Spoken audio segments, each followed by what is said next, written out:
Welcome to Alan Clements Uncensored. Thank you for listening to my podcast. A few notes about the presentation. After years of scripted talks, many of them methodically outlined, some even memorized, at least in part, I decided to drop that style and simply speak spontaneously from my heart. So that's what I do. My talks are raw and improvisational. I make them up as I go along. In addition to my World Dharma talks, I also offer at times readings from my books, Instinct for Freedom, A Future to Believe in, The Voice of Hope, and Wisdom for the World.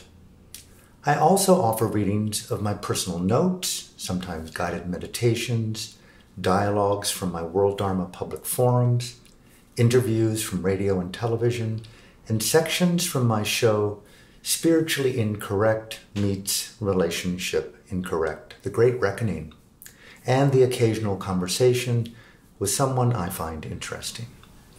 I also want to express my deep gratitude to the people who have made donations to me, either a one-time or recurring donation, either on the support page of my website, alanclements.com, or pledged a monthly amount as little as $1, perhaps $3 or even $5 a month, through my Patreon site.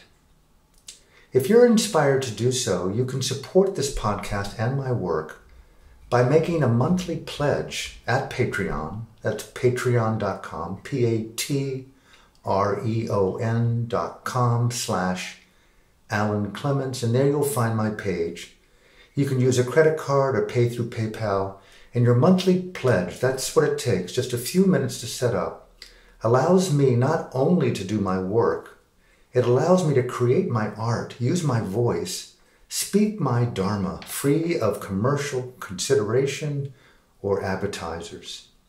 Thank you from my heart for taking the time to listen to my podcast, and thank you for your generous support. I hope you enjoy the presentation.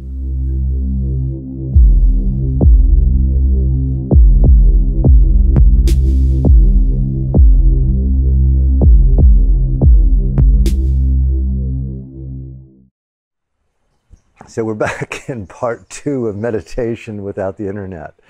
What a fascinating dilemma, being human. So back to a short recap and then a closure on the meditative process. 2 forms: self with self, being mindful of the 6 senses. As they arise, we join an awareness with the process. So if one wants to meditate whatever they're doing, I'm looking through the door, I am looking, and simultaneously I am feeling my body. You can make the mental note seeing, and then return to the body. I'm turning. You're presently being aware of what you see and move. All of your little movements are being joined with an awareness of sound, hearing. It's just like in Burma. Identical. Hearing.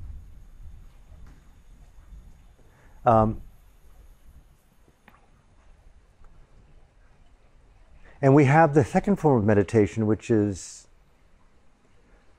I don't like the word particularly, but interactive, but it implies that there are 2 people doing something rather than you engaging shared space. That's the second form of meditation. How to engage shared space for the evolution of heightened qualities of Dhamma, which are the beautification of mind through love, compassion, wisdom. Those are just 3 main ones. There's many others that I would encourage each of us to craft and write.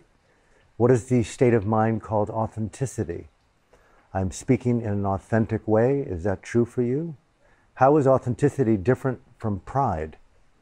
And do we know the distinction between those different states of consciousness? Can we talk to that place in our heart that my authenticity is guided by integrity?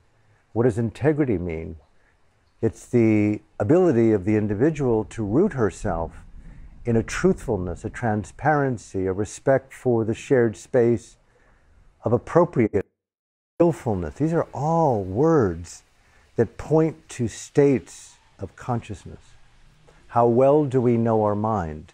How well do we actualize the expression of these considerations? Meditation for me is the act of skillful means and clearly comprehending circumstances on, is it the right thing or the wrong thing? Is it beneficial or is it unbeneficial?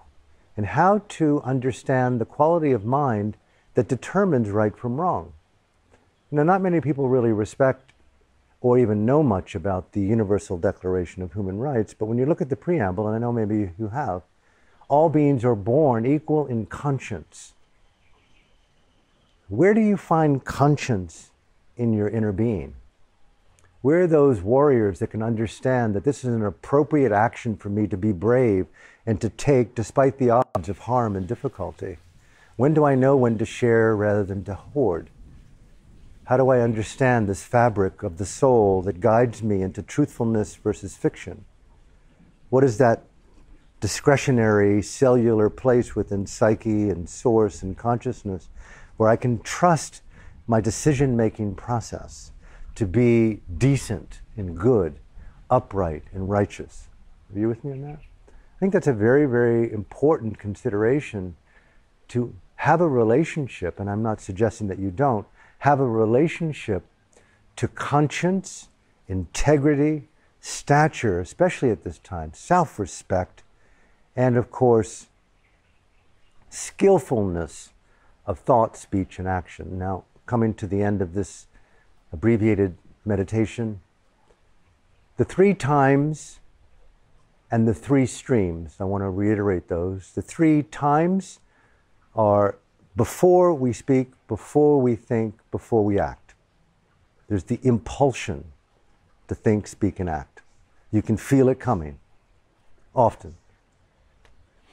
Then there is, in some way, in process of action, speech, and thought. I am thinking, I am speaking, I am moving, and I'm now mindfully aware of that simultaneous process of thinking and speaking and acting, and I'm realizing this is coming from fear and ego and need, and I'm not aware of the vibration of that energy in my mind, and all of a sudden I'm mindfully aware, I go,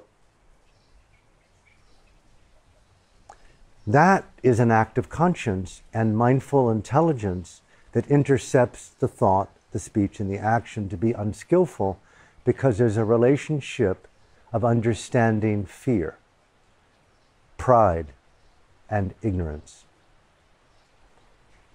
Also, after we've spoken, after we've acted, after we have thought, mindfulness can reflect upon our behavior, our thinking, our speech, and determine through that mindful, intuitive reflection, was it right? Was it beneficial? Was it skillful?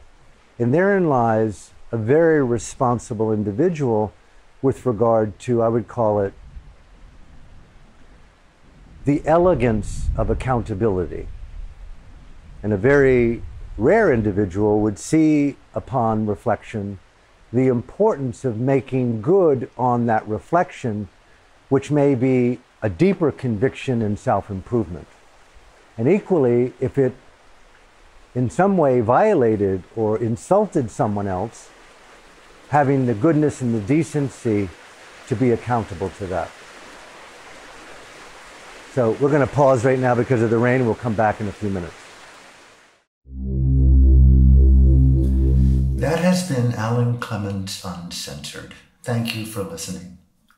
You can find the entire list of my podcasts at alanclements.com, along with my books and upcoming events and live broadcasts. In addition, you can also book a private session with me if you wish by phone or Skype on the website. If you're a regular listener or simply feel moved to support my work, you can make a one-time donation or a recurring donation, a tax-deductible one, in any amount you feel comfortable, either on the support page of alanclements.com or a monthly pledge through my Patreon site at patreon.com/Alan Clements.